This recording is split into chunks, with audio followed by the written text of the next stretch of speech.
Welcome back to Tangled Theories, where we dive into the wild world of conspiracy theories, separating fact from fiction and exploring why these ideas grip our imaginations.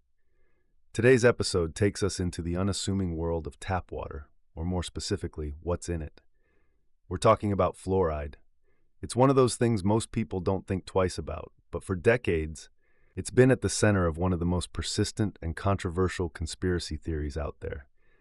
Some believe the government's decision to add fluoride to our water isn't about dental health at all. They say it's a secretive attempt to control the population, whether through mind control, chemical suppression, or even reducing IQ.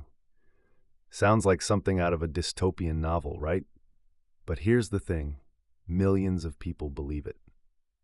In this episode, we're going to look at where these ideas come from, how they've taken hold, and why they've lasted so long. We'll dig into the science of fluoridation, explore some of the stranger claims surrounding it, and talk about the role of fear, trust, and misinformation. By the end, you'll not only have a better understanding of the fluoride debate, but also a clearer picture of why we're so drawn to these kinds of theories in the first place. So grab a glass of water, yes, even from the tap, and let's get into it. To understand the fluoride debate, it's important to start with its origins. The story of water fluoridation doesn't begin with secretive government plots or sinister cabals. It begins with a simple observation and a scientific breakthrough. Back in the early 20th century, a dentist named Frederick Mackay noticed something unusual. While practicing in Colorado Springs in the early 1900s, Mackay saw that many of his patients had teeth with strange brown stains. It wasn't just discoloration. These teeth were unusually resistant to decay. This phenomenon became known as Colorado brown stain, and it puzzled Mackay and other dentists for years. Mackay suspected the cause had something to do with the local water supply. With help from other researchers, he discovered that the staining was linked to high levels of naturally occurring fluoride in the region's water. While these high levels caused the discoloration, they also seemed to protect teeth from cavities. This was a major clue, and it set the stage for decades of research. Fast forward to the 1930s. A chemist named H. Trenley Dean, working for the U.S. Public Health Service, picked up where Mackay left off. Dean studied communities across the United States and confirmed the connection between fluoride levels and reduced tooth decay. His research found that there was a sweet spot for fluoride in drinking water, a level high enough to prevent cavities without causing noticeable staining. This discovery led to a groundbreaking idea. What if small amounts of fluoride could be added to water supplies to improve dental health on a large scale? This wasn't a plot to control people, it was a public health innovation. At the time, tooth decay was a major problem, particularly in children. Cavities were common, painful, and often untreated, leading to infections and tooth loss. Fluoridation offered a simple, cost-effective solution. In 1945, Grand Rapids, Michigan became the first city in the world to fluoridate its water. The decision wasn't made lightly. Public health officials monitored the program closely, tracking the dental health of local children over several years. The results were dramatic. Within a decade, tooth decay rates in Grand Rapids had dropped significantly, and similar results were seen in other cities that followed suit. This success sparked a wave of fluoridation programs across the United States and eventually around the world. By the 1960s, fluoride was being added to water supplies in many major cities, and its benefits were widely recognized by public health organizations.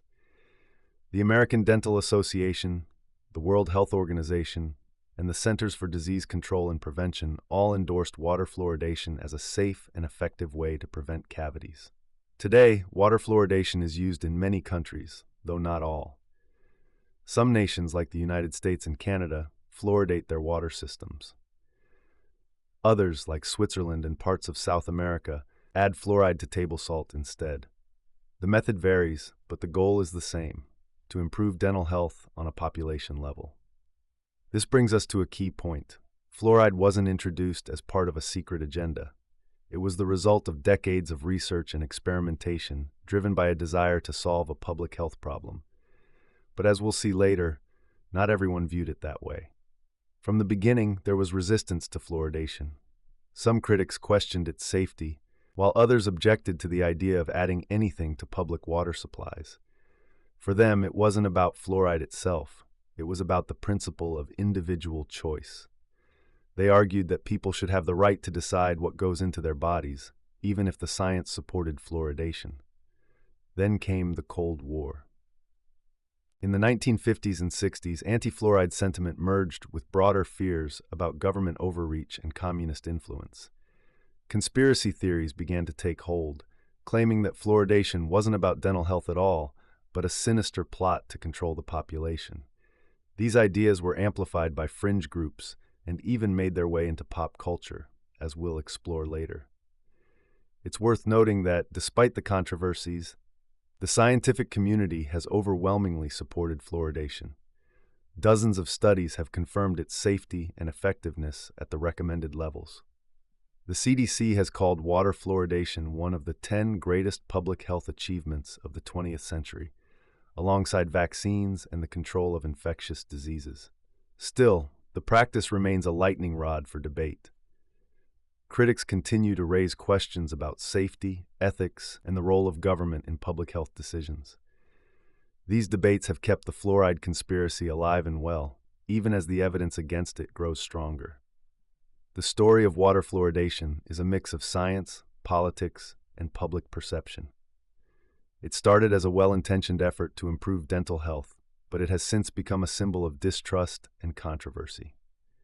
As we move forward in this episode, we'll explore how a public health measure turned into a conspiracy theory, what the claims are, and why people continue to believe them. While fluoride started as a public health innovation, it didn't take long for conspiracy theories to sprout around it. To understand how a mineral added to drinking water for dental health became a symbol of government control and mind manipulation, we need to look at the social and political climate of the mid-20th century. From the beginning, not everyone was on board with water fluoridation. The concerns initially weren't about secret plots or mind control. They were about safety and autonomy. Some critics questioned the long-term effects of adding a chemical to public water supplies, while others were uneasy about the government making decisions about what went into their bodies.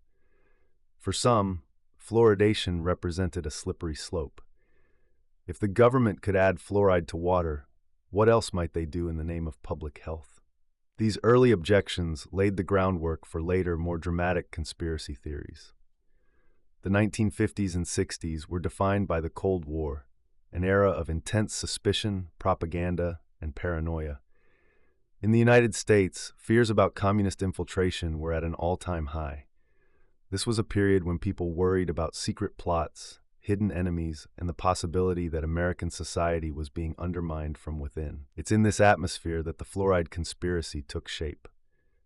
Some anti-fluoridation activists began claiming that the program wasn't about dental health at all. Instead, they argued it was a tool for mass control, designed to weaken the population and pave the way for a communist takeover. The logic went something like this. If you wanted to subdue a population, what better way than through their water supply? It was something everyone consumed daily, and unlike food, it was difficult to avoid. Fluoride, they said, was a Trojan horse designed to introduce harmful chemicals into the bodies of unsuspecting citizens. While these ideas might sound outlandish, they found an audience in fringe political groups, particularly those with strong anti-communist leanings. The John Birch Society, a far-right organization founded in the late 1950s, became one of the most vocal opponents of water fluoridation. They claimed it was part of a broader communist plot to undermine American values and weaken resistance to authoritarian rule. The Society's founder, Robert Welch, famously called fluoridation a plan to corrupt the purity of essence of natural fluids in his writings. This idea was later parodied in Stanley Kubrick's 1964 film Dr. Strangelove, where a paranoid general goes on a rant about fluoridation being a communist conspiracy. During this time, conspiracy theories about fluoridation weren't confined to politics. They also spilled over into popular culture. In addition to Dr. Strangelove, fluoride conspiracies inspired science fiction stories about mind control, chemical warfare, and dystopian futures. Books, films, and television shows often depicted governments or corporations using chemicals to manipulate or control populations. These fictional narratives echoed and amplified real-world fears about fluoridation, even if unintentionally. As fluoride became a metaphor for government overreach, the line between fact and fiction blurred. The idea that fluoride could be used for mind control gained traction in the 1960s and 70s, fueled by broader anxieties about government surveillance and psychological manipulation. Programs like MKUltra, a CIA project that experimented with mind-altering drugs, had recently been exposed, lending credibility to the idea that the government was capable of experimenting on its citizens. Anti-fluoridation activists seized on these revelations, claiming that fluoride wasn't just about weakening the body, it was about controlling the mind. They argued that fluoride could dull cognitive abilities, making people more docile and less likely to question authority. This narrative resonated with those who already distrusted the government, creating a potent mix of fear and suspicion. While the Cold War conspiracy theories painted fluoride as a political weapon, later critics focused more on its potential health effects. In the 1980s and 90s, claims about fluoride's toxicity began to gain traction. Some activists argued that fluoride was a poison that could cause cancer, neurological disorders, and other serious health issues.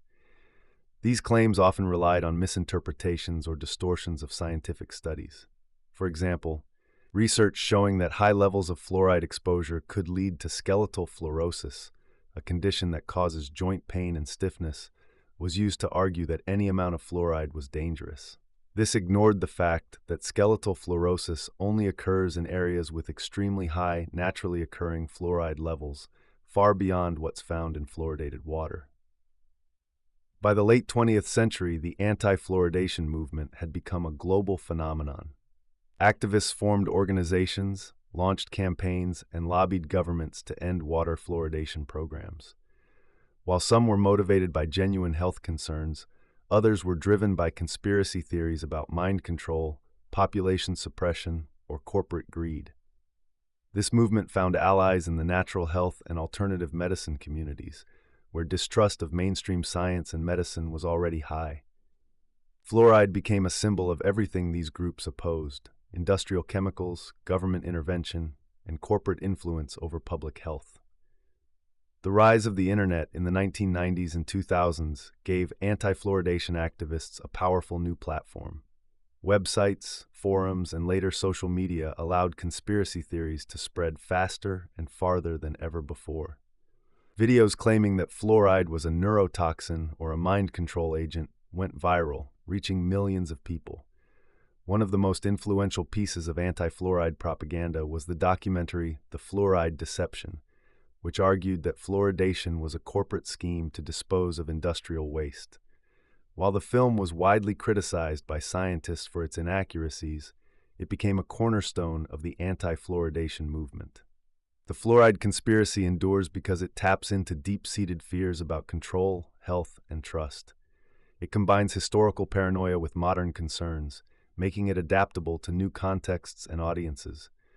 Whether framed as a Cold War plot, a corporate scam, or a public health disaster, the narrative resonates with those who feel powerless or skeptical of authority. At its heart, the fluoride conspiracy is about more than fluoride.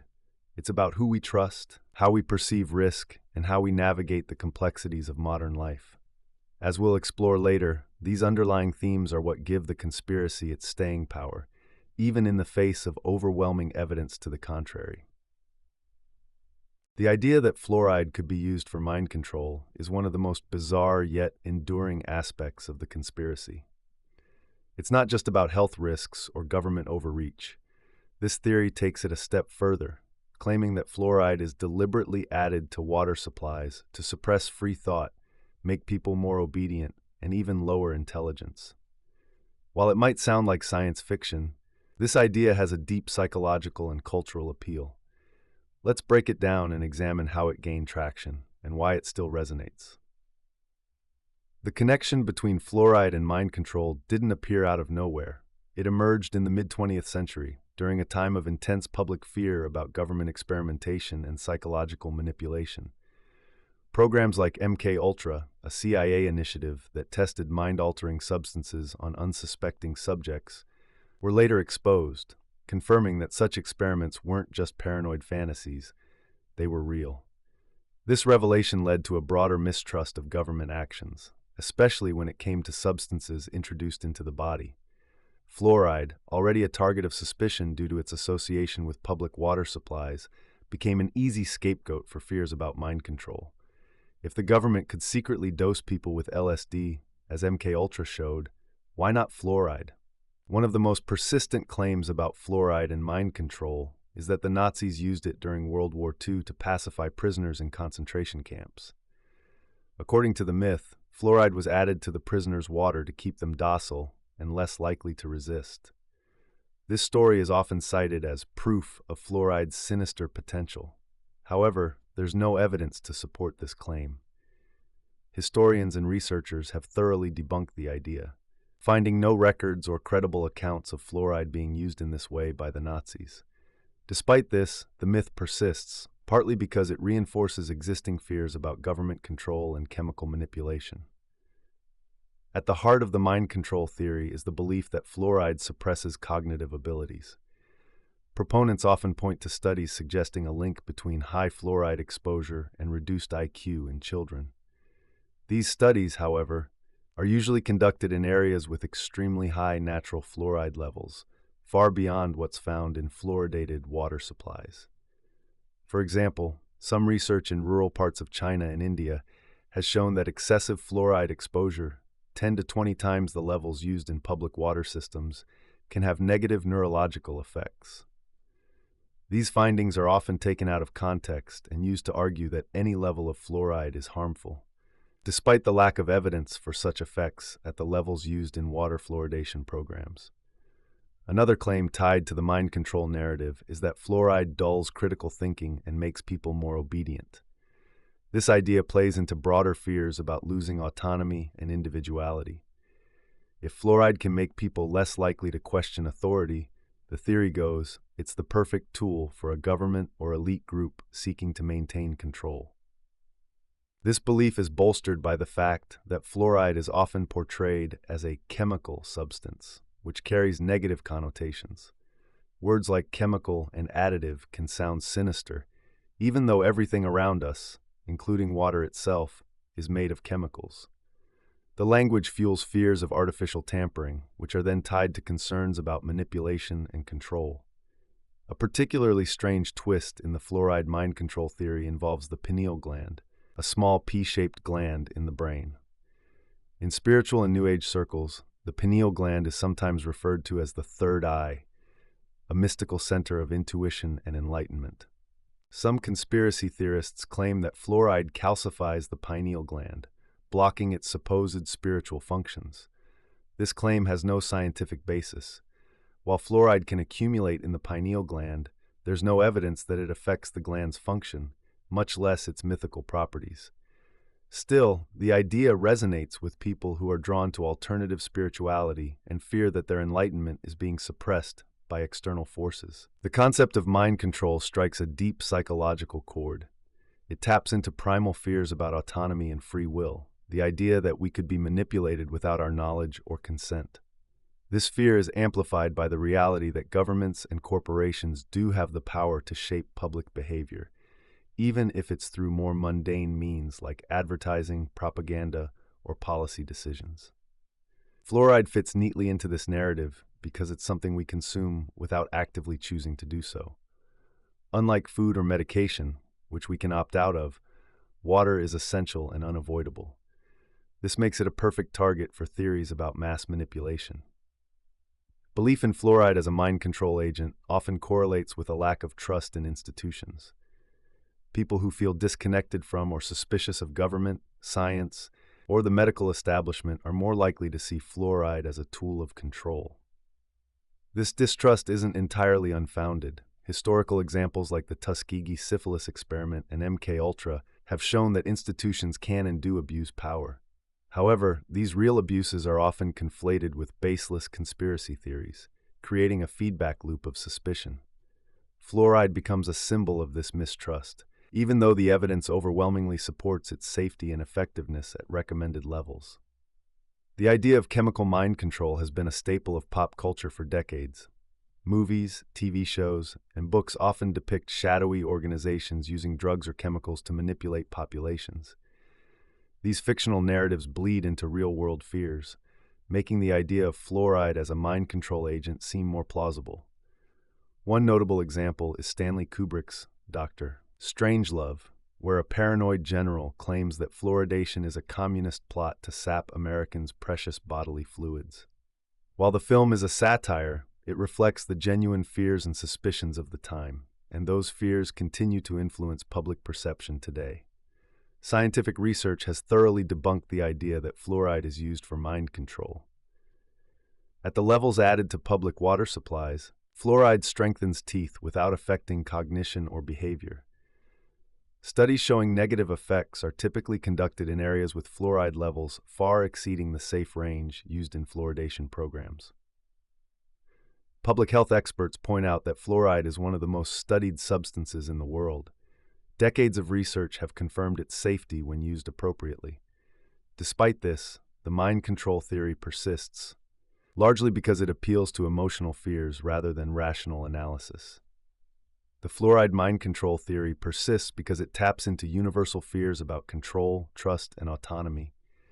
It's bolstered by historical examples of government overreach, cultural depictions of chemical manipulation, and the emotional weight of feeling powerless. Even as the scientific evidence piles up against it, the narrative remains compelling to those who are predisposed to distrust authority or seek hidden explanations for complex issues.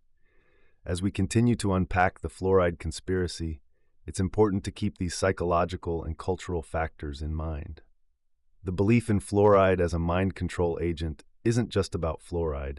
It's about how we process fear, uncertainty, and trust in the modern world. In the next section, we'll explore how misinformation has amplified these fears and what we can do to separate fact from fiction. Fear is a powerful force. It shapes how we interpret the world, the decisions we make, and the stories we believe.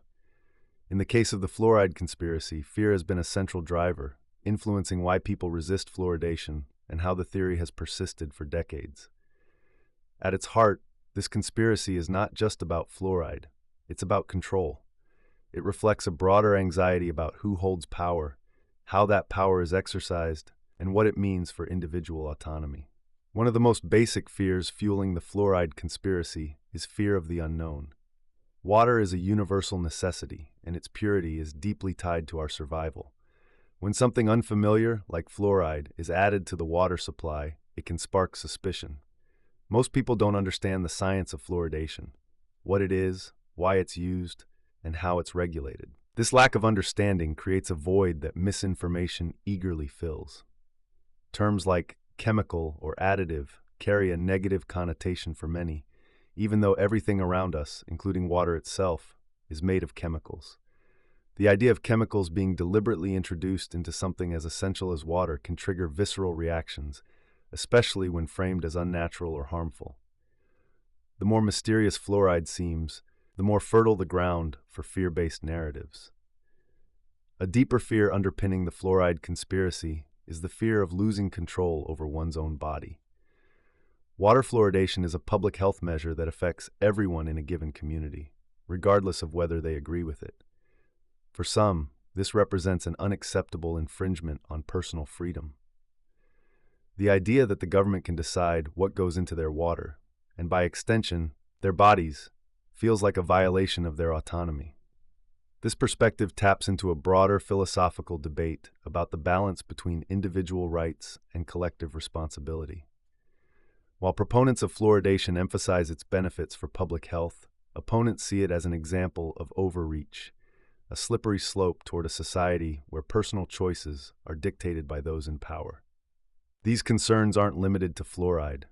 They echo in debates about vaccines, mask mandates, and other public health policies. The fluoride conspiracy also thrives on a fear of hidden agendas. Throughout history, there have been real instances of governments and corporations engaging in unethical behavior, experiments on vulnerable populations, cover-ups of environmental disasters, and exploitation for profit. These events have eroded trust in institutions and created fertile ground for suspicion. If institutions have acted deceitfully in the past, why wouldn't they do so again?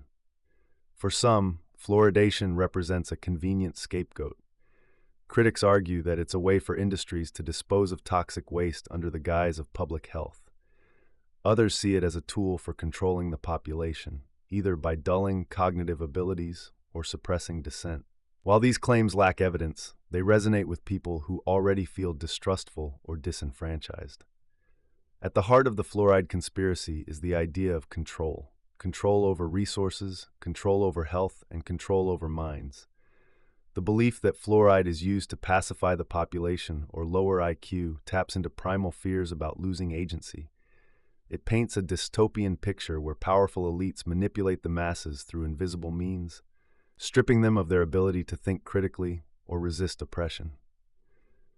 This narrative is particularly compelling because it simplifies complex societal problems into a single nefarious cause. Economic inequality, political polarization, and the erosion of trust in institutions become part of a larger story in which fluoride serves as both the villain and the evidence of a hidden plot. For believers, this story provides a sense of clarity and purpose, even as it amplifies their fears. The internet has supercharged the fear and control narratives surrounding fluoride. Social media algorithms favor sensationalist content, ensuring that claims like fluoride lowers IQ or fluoride is a poison reach large audiences quickly. These claims often come with emotionally charged language and striking visuals, images of skull and crossbones labels, photos of discolored teeth, or charts linking fluoride to various health problems. Once these narratives take hold, they create a feedback loop. People who encounter anti-fluoride content are more likely to seek out similar material, reinforcing their fears and deepening their mistrust of mainstream sources. This echo chamber effect makes it difficult to break through with evidence or counter-arguments. Fear is not just a reaction, it's a motivator. It drives people to take action, whether that's sharing a social media post, joining a protest, or refusing to drink tap water. In the case of the fluoride conspiracy, fear also provides a sense of validation. Believing that they've uncovered a hidden danger gives people a feeling of control in a world that often feels overwhelming and unpredictable. It allows them to position themselves as protectors of their families and communities, standing against an unseen threat. Addressing the fears that fuel the fluoride conspiracy requires empathy and understanding. Dismissing concerns as irrational or uninformed only deepens the divide. Instead, public health officials and advocates need to acknowledge these fears and engage with them constructively. This might involve explaining how fluoride levels are regulated, highlighting the rigorous studies that support its safety, and addressing ethical questions about autonomy and consent. Transparency is key. When people feel that they're being told the whole truth, they're more likely to trust the message. This means not only sharing the benefits of fluoridation, but also being honest about its limitations and potential risks. It also means creating spaces for dialogue where skeptics can voice their concerns without fear of ridicule. The fluoride conspiracy isn't just about water. It's a reflection of larger societal tensions. It reveals how fear can distort perceptions, how mistrust can undermine public health, and how the struggle for control shapes our responses to complex issues. By understanding the role of fear and control in this debate, we can begin to address the underlying concerns that give it power. And in doing so, we can build a foundation for more productive conversations about public health, trust, and the balance between individual rights and collective well-being. The fluoride conspiracy thrives on misunderstandings, misrepresentations, and outright falsehoods about what fluoride is, how it works, and its effects on the human body. To separate fact from fiction, let's take a closer look at the science behind fluoride. This isn't just about debunking myths. It's about understanding how a simple mineral can play such a significant role in both public health and public paranoia. Fluoride is a naturally occurring mineral found in water, soil, rocks, and even certain foods. It's part of the chemical family of fluorine compounds, which are widely present in nature. Trace amounts of fluoride are present in nearly all water supplies, but the concentration varies depending on geological conditions. The key to fluoride's role in dental health lies in its chemical interaction with tooth enamel. Tooth enamel is made primarily of hydroxyapatite, a mineral that's susceptible to damage from acids produced by bacteria in the mouth. Fluoride helps to strengthen tooth enamel by forming a more robust mineral called fluorapatite, which is less prone to decay. The practice of water fluoridation emerged from early research showing that communities with naturally high fluoride levels in their water had significantly lower rates of tooth decay. Scientists discovered that adding fluoride to water supplies at controlled levels could replicate this effect, improving dental health on a large scale. Water fluoridation typically involves adjusting the fluoride concentration in water to about 0.7 parts per million, ppm, a level determined to be effective at preventing cavities while minimizing potential side effects. At this concentration, fluoride has been shown to reduce the prevalence of cavities by about 25% in children and adults. Fluoride protects teeth in three primary ways. When fluoride is present in saliva, it binds with calcium and phosphate to form fluorapatite. This process makes tooth enamel more resistant to acid attacks from bacteria. When enamel begins to break down due to acid exposure, fluoride helps to repair it by promoting the redeposition of minerals. Fluoride interferes with the metabolism of bacteria in the mouth, reducing their ability to produce acid and contribute to decay. These mechanisms make fluoride an incredibly effective tool for improving oral health, particularly in communities where access to dental care is limited. The safety of fluoride at recommended levels has been extensively studied for decades. Organizations like the World Health Organization, WHO, the Centers for Disease Control and Prevention, CDC, and the American Dental Association, ADA, have all endorsed water fluoridation as a safe and effective public health measure. In water fluoridation programs, fluoride concentrations are carefully regulated to prevent overexposure. The target level of 0.7 ppm is far below the concentrations associated with adverse effects. Studies conducted in fluoridated and non-fluoridated communities consistently show lower rates of tooth decay in areas with fluoridated water. This evidence comes from research conducted in countries around the world.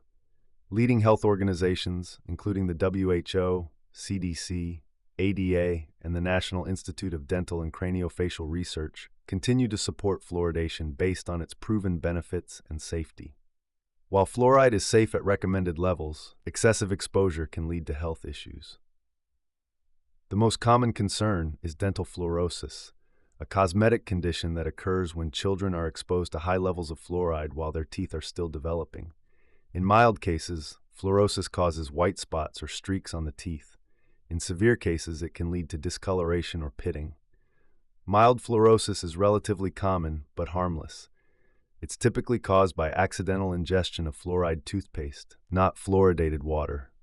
Severe cases are rare and usually occur in areas with naturally high fluoride levels, not in communities with controlled fluoridation programs.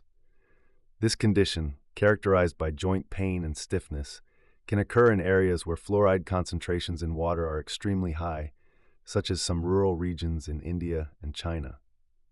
These levels far exceed those used in water fluoridation programs. Opponents of fluoridation often cite studies linking fluoride to cancer, neurological damage, or reduced IQ. However, these claims are typically based on studies with significant methodological flaws or conducted in areas with fluoride levels far above those used in public health programs. One of the most alarming claims made by fluoride opponents is that it lowers IQ in children. This idea comes from studies conducted in areas with naturally high fluoride levels, often 10 to 20 times higher than the levels used in water fluoridation programs. While these studies have found associations between high fluoride exposure and cognitive issues, they don't apply to communities with fluoridated water at recommended levels. The National Academies of Sciences, Engineering, and Medicine reviewed these studies and concluded that there's no evidence that fluoride at typical fluoridation levels harms brain development. Much of the fear surrounding fluoride stems from the misuse of scientific studies. Conspiracy theorists often cherry-pick data, take findings out of context, or misrepresent results to support their claims. For example, studies on skeletal fluorosis in rural India, where fluoride levels are naturally excessive, are used to argue against fluoridation in the US, even though the conditions are vastly different. Research on industrial fluoride exposure in occupational settings is conflated with the trace amounts of fluoride added to water supplies. This manipulation of information makes it difficult for the average person to separate fact from fiction, feeding into conspiracy narratives. Despite overwhelming evidence supporting the safety and effectiveness of fluoride, some people remain skeptical. This resistance often has less to do with the science itself and more to do with deeper psychological and cultural factors. Many people are predisposed to distrust government programs or public health initiatives, viewing them as intrusive or self-serving. People who already believe that fluoride is harmful are more likely to seek out information that supports their views, ignoring evidence to the contrary. Fear-based messaging, such as images of severe dental fluorosis or claims about IQ reduction, can be more persuasive than dry scientific data, even if the claims are misleading. Water fluoridation remains one of the most cost-effective and impactful public health measures. It benefits everyone, but particularly those in underserved communities, where access to dental care is limited. By reducing tooth decay, fluoridation improves overall health, saves money on dental treatments, and enhances quality of life. Public health experts continue to support fluoridation as a safe and effective practice. The CDC has called it one of the 10 great public health achievements of the 20th century. This endorsement isn't based on opinion, but on decades of rigorous scientific research and real-world evidence. The science of fluoride isn't just about dental health. It's about how we understand and navigate public health issues. When conspiracy theories distort the facts, they undermine trust in science, weaken public health initiatives, and divert attention from real challenges. By focusing on the evidence, we can counter misinformation and ensure that people have access to the information they need to make informed decisions. In the next section, we'll look at how misinformation and the internet have amplified fears about fluoride and turned it into one of the most persistent public health conspiracies.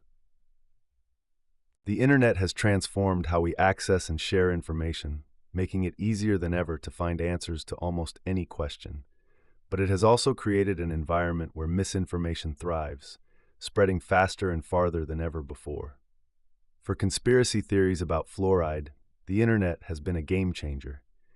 What was once a niche belief, confined to small groups of skeptics, has grown into a global phenomenon fueled by online communities, viral content, and social media algorithms.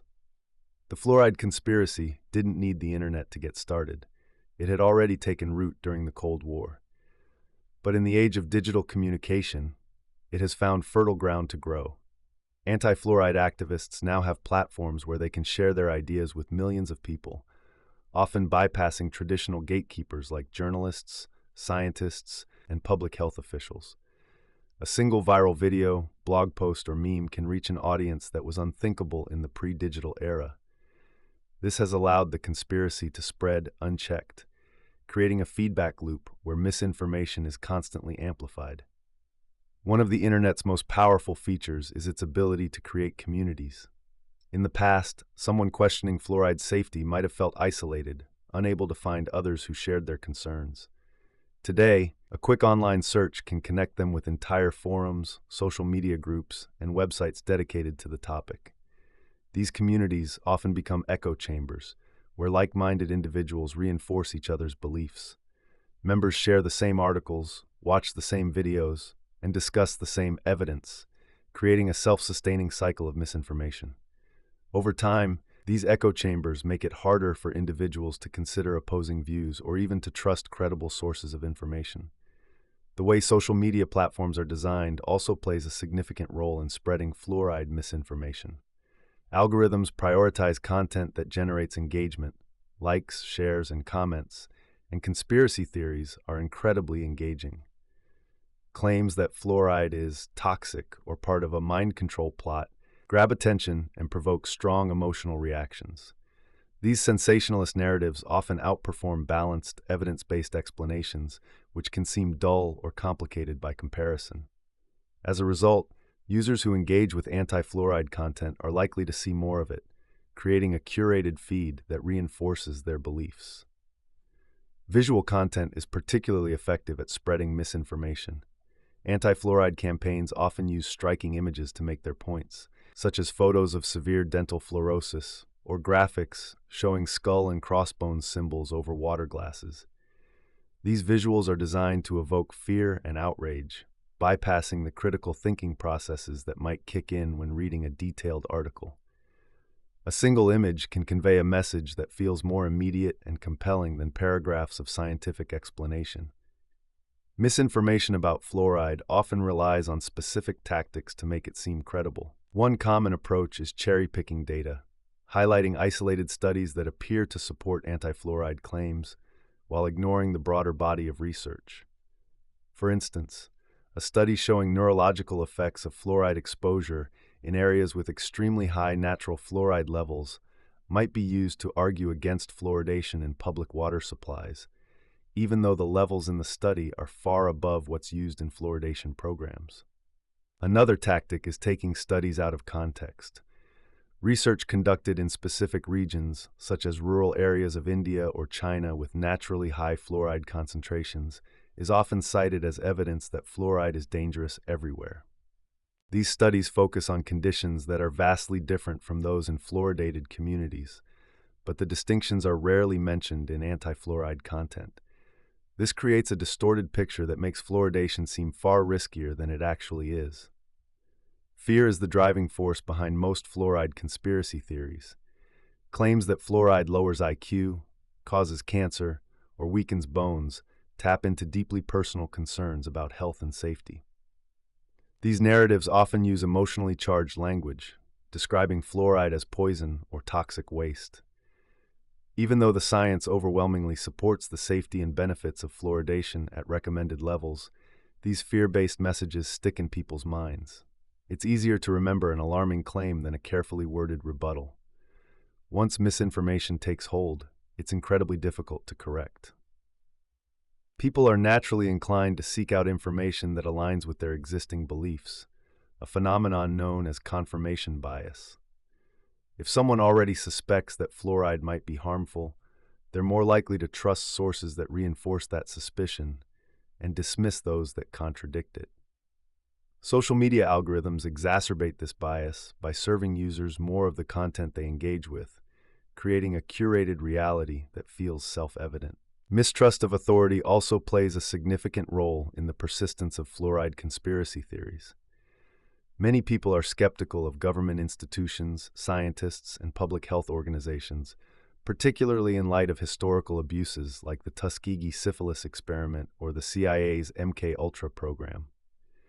These real examples of institutional wrongdoing make it easier to believe that fluoride might be part of a hidden agenda. Anti-fluoride activists often frame themselves as whistleblowers, exposing truths that mainstream institutions want to hide. This framing resonates with those who feel disconnected from or distrustful of traditional sources of authority. The consequences of fluoride misinformation are far-reaching. In some communities, anti-fluoride campaigns have succeeded in ending water fluoridation programs.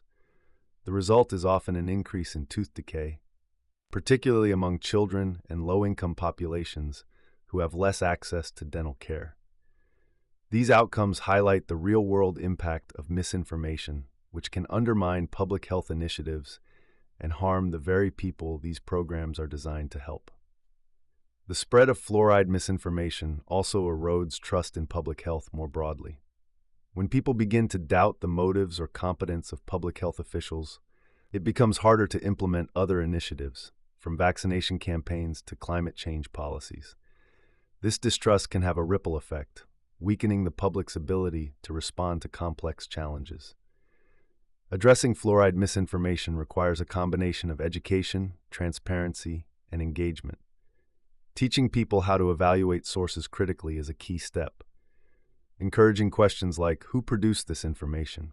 What evidence supports it? Are there credible experts endorsing it? Can help individuals navigate the flood of online content more effectively. Engaging in respectful dialogue is also essential. Dismissing anti-fluoride beliefs outright often backfires, making believers more entrenched in their views.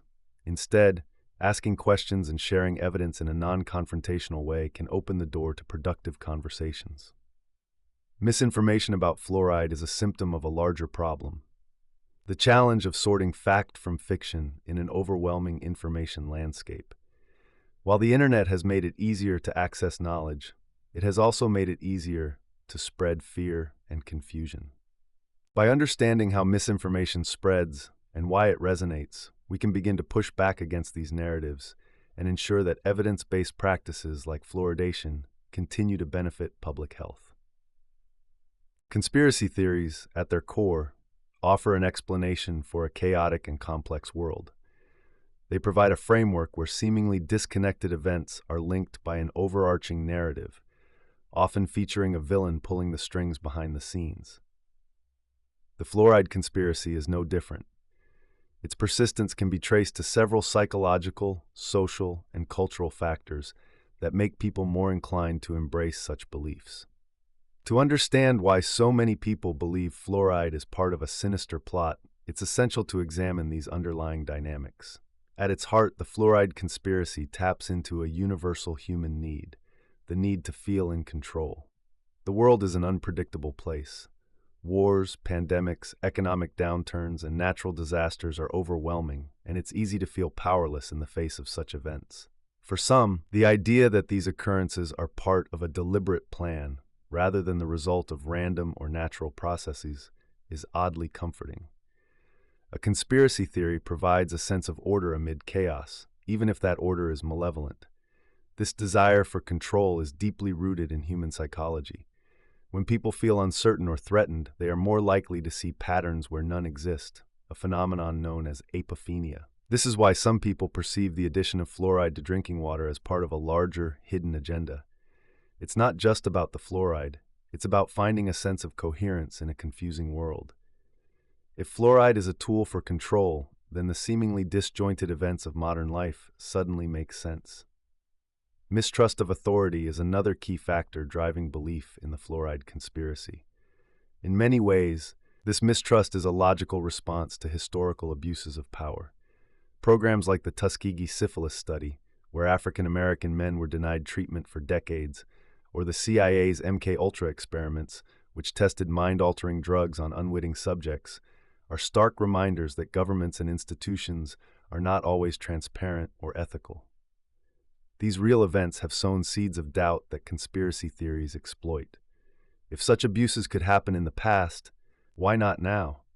Fluoridation becomes an easy target, framed as just another example of government overreach. Economic and social inequality also play a significant role in fostering belief in conspiracy theories. In a world where power and wealth are increasingly concentrated in the hands of a few, it's not surprising that people are skeptical of the motives behind large-scale public health initiatives. Fluoride, as a substance introduced into water supplies by government decision, feels like a symbol of this imbalance. For some, it represents a lack of agency, the idea that powerful entities make decisions for the public without their consent or input. This sense of disenfranchisement is compounded by the rise of social media, which amplifies the voices of those who already distrust authority. Platforms like Facebook, YouTube, and Twitter are breeding grounds for conspiracy theories because they allow misinformation to spread rapidly and without oversight. Algorithms designed to maximize engagement often prioritize sensationalist content, ensuring that fear-based narratives about fluoride reach a wide audience. In this environment, anti-fluoride messages are not only heard, they're validated by others in online communities, creating a feedback loop of reinforcement. Believing in a conspiracy theory also provides a sense of identity and belonging. For those who feel alienated or disconnected from mainstream society, these theories offer a way to connect with like-minded individuals. Online forums and social media groups dedicated to exposing the truth about fluoride become places of community and support. Within these spaces, questioning the official narrative is celebrated, and members see themselves as part of a collective fight against oppression. This sense of purpose can be incredibly powerful, making it difficult for individuals to reconsider their beliefs. Another appeal of conspiracy theories like the fluoride narrative is the sense of intellectual superiority they offer. Believers often see themselves as more enlightened than the general population, possessing knowledge that others are too blind or complacent to see. This belief is reinforced by the idea that they've uncovered hidden truths, while everyone else has been duped by the government, media, or scientific establishment. For many, this feeling of being in the know is deeply satisfying and becomes a key part of their identity. Emotional factors also play a significant role. Fear, anger, and distrust are potent motivators, and conspiracy theories are designed to evoke these emotions. Claims that fluoride lowers IQ, causes cancer, or dulls critical thinking provoke visceral reactions, making them more memorable and persuasive. Once these emotional connections are formed, they're difficult to break. Rational arguments and evidence struggle to compete with the emotional pull of fear-based messaging. The complexity of science further compounds the problem. Scientific research is often nuanced, requiring careful consideration of methodologies, contexts, and limitations. For the average person, this can be difficult to navigate, especially in the face of simplified, emotionally charged conspiracy narratives. A claim like fluoride is poison is easy to understand and hard to forget, even when it's demonstrably false. By contrast, explaining that fluoride is safe at regulated levels but potentially harmful in excessive amounts requires more time and attention, luxuries that aren't always available in the fast-paced world of social media. The fluoride conspiracy also benefits from its adaptability. Over the decades, it has evolved to reflect the fears and anxieties of the times. During the Cold War, it was framed as a communist plot to undermine American values. In the 1990s, it became part of broader concerns about corporate greed and environmental toxins. Today, it's often linked to fears about government surveillance and personal autonomy. This flexibility allows the theory to remain relevant, appealing to new audiences with each iteration. Despite its persistence, the fluoride conspiracy is ultimately less about fluoride itself and more about the broader issues it represents. It speaks to universal fears about control, autonomy, and trust in authority. It reflects a deep-seated need to make sense of a complex world and to feel empowered in the face of uncertainty. Understanding these underlying factors is crucial for addressing not just the fluoride conspiracy, but all conspiracy theories that thrive on fear and mistrust. The persistence of the fluoride conspiracy highlights a deeper challenge: the erosion of trust in public institutions, science, and expertise.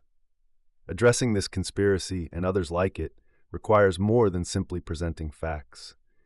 It demands an understanding of why people distrust these systems in the first place, and a commitment to rebuilding that trust through transparency, education, and meaningful engagement. Trust is fragile. Once broken, it's difficult to repair, and the reasons for its breakdown are complex. Historical abuses by governments and corporations, economic inequality, and the rise of misinformation have all contributed to a climate where skepticism thrives. When it comes to fluoride, this skepticism manifests as doubts about its safety, its necessity, and the intentions behind its use. To move forward, it's crucial to address these doubts head-on, while also acknowledging the legitimate concerns that underpin them. One of the most effective ways to rebuild trust is through transparency. People need to see that decisions about public health are made openly and based on evidence. For fluoride, this means clearly communicating how fluoridation levels are determined, how safety is monitored, and why it continues to be endorsed by reputable health organizations. Transparency isn't just about sharing data, it's about making that data accessible and understandable to the public. Scientific jargon and complex studies often alienate people, creating a gap between experts and the communities they serve. Bridging this gap requires clear, straightforward explanations that respect people's intelligence while avoiding unnecessary complexity. Another critical step is education. Misinformation thrives where knowledge is lacking, and many people who believe in the fluoride conspiracy simply don't have a solid understanding of the science behind fluoridation. Education initiatives should focus on teaching people not just the facts about fluoride, but also the skills to critically evaluate information. This includes recognizing credible sources, questioning sensationalist claims, and understanding the difference between correlation and causation. For example, a claim that fluoride lowers IQ in children may sound alarming at first glance, but a deeper look often reveals the flaws in the argument. Most of these studies are conducted in areas with extremely high natural fluoride levels, far above the levels used in public water systems. By teaching people how to examine these distinctions, we can empower them to see through the fear-based narratives that fuel conspiracy theories. Engagement is equally important. People are more likely to trust institutions when they feel heard and included. Public health officials and policymakers should actively seek input from communities, addressing concerns and answering questions in an open and respectful manner. This dialogue should be ongoing, not just during moments of crisis or controversy.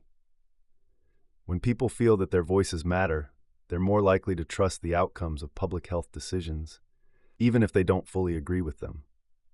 It's also crucial to acknowledge the valid concerns that often underlie conspiracy theories. Many people who question fluoride aren't motivated by a belief in mind control or government plots. They're worried about autonomy, safety, and transparency. Dismissing these concerns as irrational or uninformed only deepens the divide between experts and the public. Instead, we should validate these concerns while addressing the misinformation that distorts them. For instance, the idea that fluoridation removes choice touches on a genuine ethical debate about the balance between individual rights and collective benefits. Engaging with this debate honestly and respectfully can build trust, even among those who remain skeptical. Social media, while often a source of misinformation, can also be a powerful tool for rebuilding trust. Public health campaigns should leverage these platforms to share accurate, engaging content about fluoride and its benefits. This means meeting people where they are, creating videos, infographics, and posts that are shareable and easy to understand. Social media can also be used to counter misinformation directly, though this must be done carefully to avoid alienating audiences. Rather than attacking false claims, it's often more effective to present the truth in a way that resonates emotionally as well as intellectually. Ultimately, rebuilding trust isn't just about correcting misinformation, it's about fostering a broader culture of accountability and transparency. When people see that institutions are willing to own up to past mistakes, explain their decisions, and involve the public in meaningful ways, trust begins to grow. This isn't an overnight process, but it's an essential one if we want to move past the divisive debates that conspiracy theories perpetuate. Addressing the fluoride conspiracy also requires a focus on the bigger picture. Fluoridation isn't just about preventing cavities. It's part of a larger conversation about public health and the role of government in promoting well-being. By highlighting the broader benefits of public health initiatives, improved quality of life, reduced healthcare costs, and greater equity, we can help people see fluoridation not as an isolated issue, but as part of a collective effort to improve society. Rebuilding trust means creating a space where science, ethics, and community values intersect. It means treating people not as passive recipients of information, but as active participants in shaping the policies that affect their lives. When we approach public health with this mindset, we not only counter misinformation but also lay the foundation for a more informed and connected society. The fluoride conspiracy may persist, but it doesn't have to define the conversation. By prioritizing transparency, education, and engagement, we can shift the focus from fear to understanding, from division to collaboration. And in doing so, we can ensure that evidence-based practices like fluoridation continue to benefit communities while addressing the concerns that matter most to the people within them. The debate over water fluoridation offers more than a lesson about science or public health. It provides a window into how society grapples with trust, fear, and the challenge of navigating conflicting information. It's a case study in how conspiracy theories take root and thrive, as well as a reminder of the power of communication, community, and evidence to counter misinformation. At its core, the fluoride debate isn't just about fluoride. It's about much larger issues: the tension between individual autonomy and collective good, the mistrust of authority, and the human tendency to seek simple explanations for complex problems. These dynamics extend far beyond fluoride, shaping public opinion on issues ranging from vaccines to climate change. Understanding the fluoride debate can help us address not only this specific issue, but also the broader challenges of misinformation and skepticism in the modern age. One of the key takeaways from the fluoride debate is the importance of transparency. People are more likely to trust decisions when they understand how and why those decisions were made. In the case of fluoridation, public health officials could do more to explain the science behind it, the processes that regulate it, and the evidence that supports its safety and effectiveness. Too often, the communication around fluoridation assumes that people will accept it as a given. But in an age of skepticism, this isn't enough. People need to feel that they're part of the conversation, not just passive recipients of top-down decisions. This brings us to another important lesson: the value of engagement.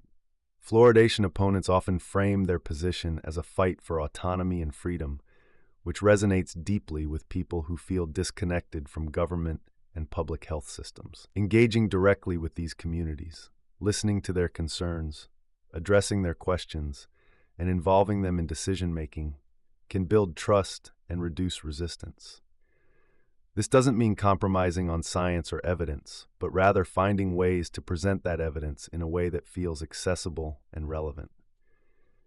The fluoride debate also highlights the dangers of misinformation and the need for critical thinking. In a world where information is abundant but not always reliable, teaching people how to evaluate sources, question claims, and recognize bias is more important than ever. This isn't just about countering specific conspiracy theories. It's about equipping people with the tools to navigate a complex and often contradictory information landscape. Education in media literacy and critical thinking should be a priority, not just for children, but for adults as well. Another important lesson is the power of fear in shaping public opinion. Fear is a natural and often useful response to perceived threats, but it can also be manipulated to drive misinformation. The fluoride debate shows how emotional appeals, claims that fluoride is poison or that it lowers IQ, can overshadow decades of evidence and research. Countering these narratives requires more than presenting facts. It requires addressing the underlying fears that make people susceptible to misinformation in the first place. This might involve explaining the rigorous safety standards that govern fluoridation, or showing how fluoridation has benefited communities over time. The role of community is another crucial aspect of the fluoride debate. Conspiracy theories often thrive in isolation, where people feel disconnected from broader societal structures. By fostering a sense of community and shared purpose, we can create an environment where trust is more likely to flourish. This might mean hosting public forums, creating educational campaigns that highlight local success stories, or finding ways to involve community leaders in promoting public health initiatives. When people feel connected to their communities, they're less likely to embrace divisive narratives that pit them against institutions or each other.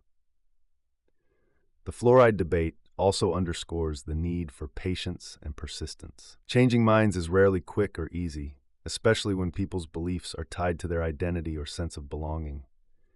It requires ongoing dialogue, repeated exposure to credible information, and a willingness to meet people where they are. Progress may be slow, but it's possible, and the effort is worth it, not just for the sake of fluoridation, but for the broader goal of fostering a society that values evidence and reason. Finally, the fluoride debate reminds us that science alone isn't enough to win hearts and minds. While the evidence for fluoridation is overwhelming, evidence doesn't operate in a vacuum. It must be communicated effectively, framed in ways that resonate with people's values and concerns, and supported by actions that demonstrate integrity and accountability. Science provides the foundation, but trust is what allows that foundation to support meaningful progress. In the end, the fluoride debate is a microcosm of larger societal challenges. It reflects the struggles of a world where information is both more accessible and more contested than ever before, where trust in institutions is often fragile, and where fear can cloud judgment. But it also offers hope. By prioritizing transparency, engagement, education, and community, we can address not only the fluoride debate, but also the broader forces that fuel division and misinformation. The lessons we learn here can guide us toward a future where trust, understanding, and collaboration take precedence over fear and suspicion. The fluoride conspiracy isn't just a story about water or public health. It's a reflection of deeper societal challenges. Misinformation, mistrust, and fear have made this theory more than a fringe belief. It's a touchstone for broader concerns about control, autonomy, and the role of government. Addressing these concerns requires more than debunking myths or presenting evidence. It calls for action, actions that foster trust, promote understanding, and empower individuals to make informed decisions. So where do we go from here? First, we need to prioritize education. Misinformation thrives where knowledge is scarce. Many people who believe in the fluoride conspiracy aren't willfully ignorant. They're misinformed. They've been exposed to fear-based narratives and persuasive but flawed arguments that play on their emotions. Countering this requires teaching critical thinking skills, not just facts. It means helping people understand how to evaluate evidence, identify credible sources, and question sensationalist claims. Education should start early. Schools should incorporate lessons in media literacy, scientific reasoning, and critical analysis. Children who learn these skills are less likely to fall prey to misinformation later in life. But education isn't just for kids. Community workshops, public forums, and even online resources can provide adults with the tools they need to navigate a complex information landscape. When people understand the scientific process, the safeguards in place for public health initiatives, and the ways misinformation spreads, they're better equipped to separate fact from fiction. Transparency is another crucial component of this call to action. People are more likely to trust institutions when they feel those institutions are open and honest. Public health officials and policymakers need to make the decision-making process around fluoridation more visible.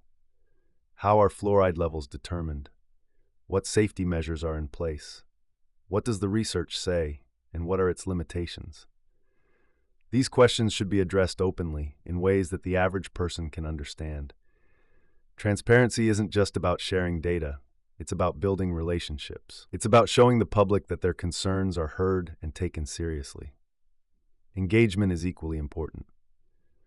One of the reasons conspiracy theories, like the fluoride debate, gain traction is that people feel disconnected from the systems that govern their lives. To counter this, we need to create spaces where dialogue can happen, spaces where people can ask questions, express concerns, and get honest answers.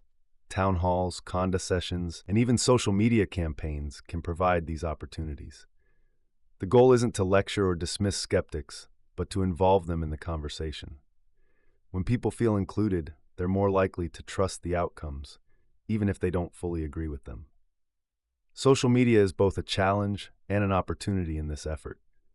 While platforms like Facebook, Twitter, and YouTube have been instrumental in spreading misinformation, they can also be powerful tools for sharing accurate information.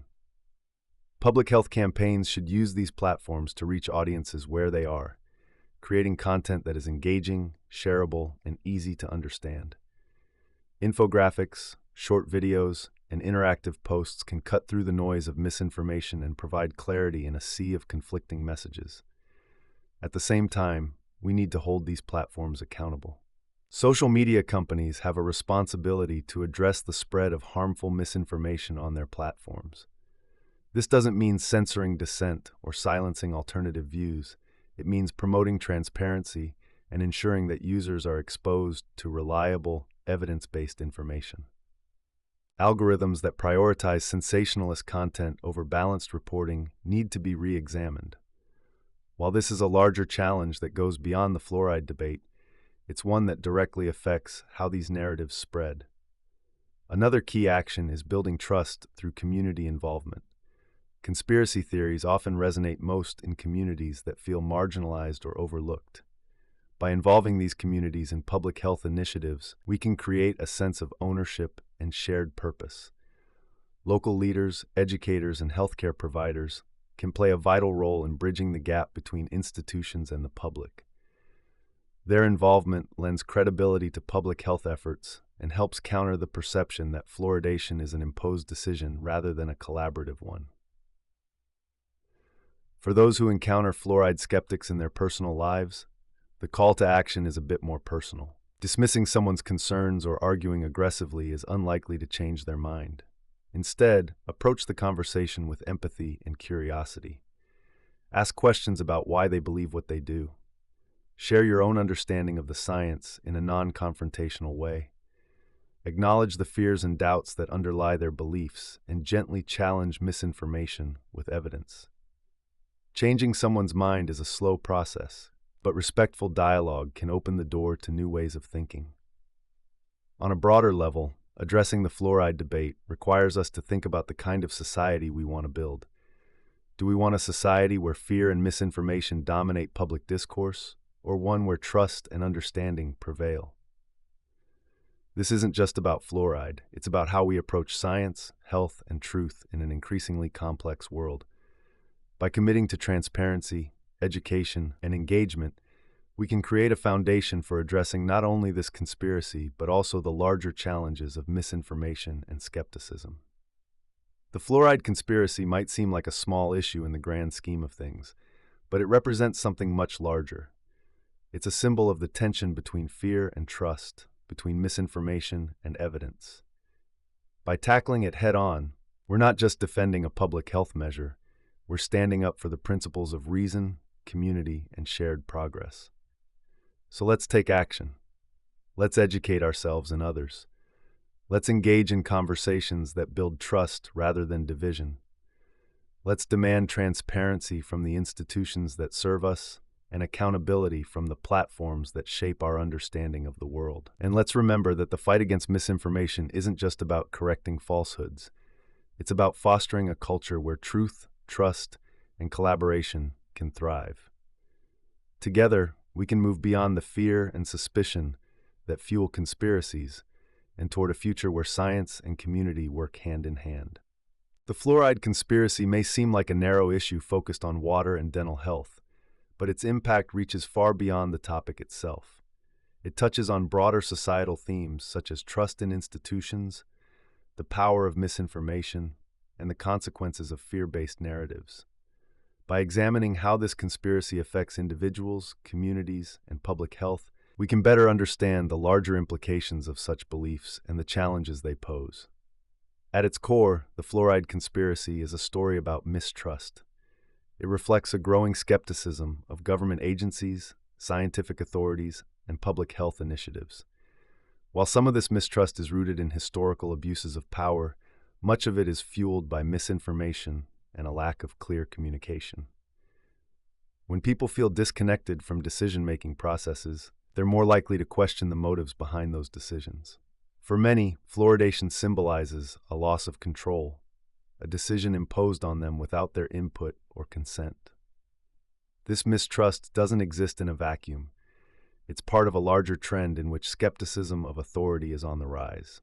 Public health initiatives, from vaccination campaigns to pandemic response measures, are increasingly viewed with suspicion.